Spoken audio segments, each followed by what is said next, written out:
भोजपुरिया श्रोता समाज के हम गायक सोनू लाल सधुआ हार्दिक बधाई दे रहल बानी छठ के। आ साथे साथे ये गीत रोवा सबके बीच में परोसतानी।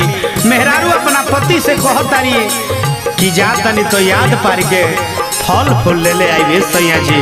कौना भाव में कहतारी आई सुनल जा। जाके तजात बाड़ा, जाके तजात बाड़ा, आरा बजरिया ना भूलई हो राजा। ले ले आई हो फल फल हरिया ना भूलई हो राजा। ले ले आई हो फल फल हरिया ना भूलई हो राजा। कौन बरसो छठ हमहू, कौन बरसो छठ हमहू, कईनी तैयारिया ना भूलई हो राजा। ले ले आई हो फल फल हरिया ना भूलई हो राजा। ले ले आई हो फल फल हरिया ना भूलई हो राजा।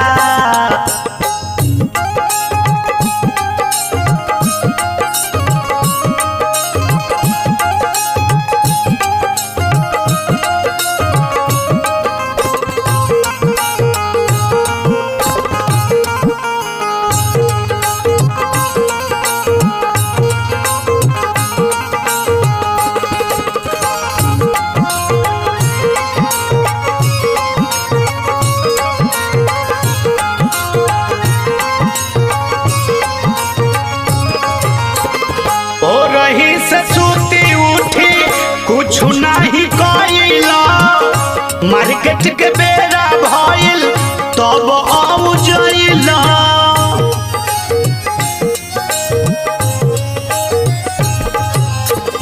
हो रही से सूती उठी कुछ नहीं कइला। मार्केट के बेरा भइल तब काऊ जइला।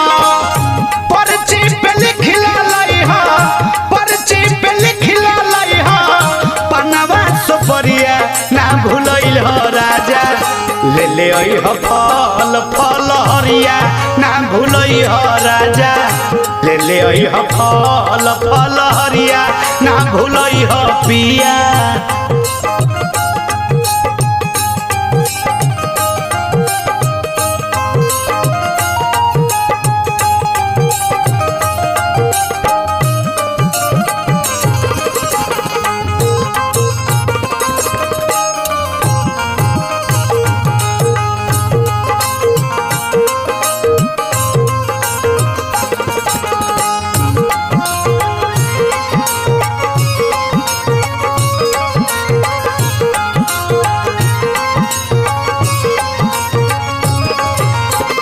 सोनू लाल सधुआई तो पर भवे भारी। छठी माई के दिहल गोदी में गुजे खिलकारी।